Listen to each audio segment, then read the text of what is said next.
Maraming nagtatanong guys kung bakit ganito yung makina ng export natin. Yan. Nagtataka sila kung bakit ganito na lang siya kaliit guys.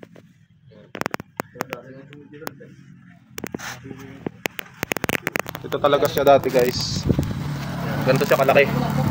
Tinabas natin yung head. Tapos tinanggal natin yung ganito. Tinanggal ko rin yung ito.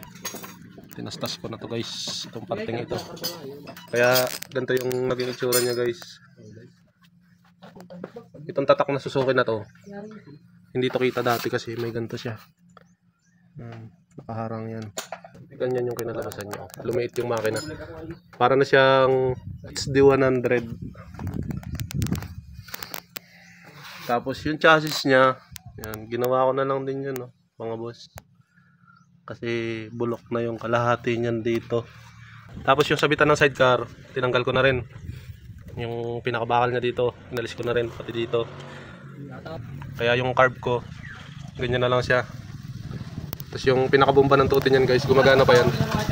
Nakaipit lang siya dun sa loob. Bale, pati yung wire niyan guys, marami rin nagtataka kung paano to umaandar nang wala yung wire.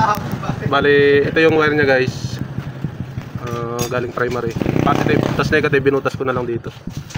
Lusot na yan doon, hanggang doon sa ilalim.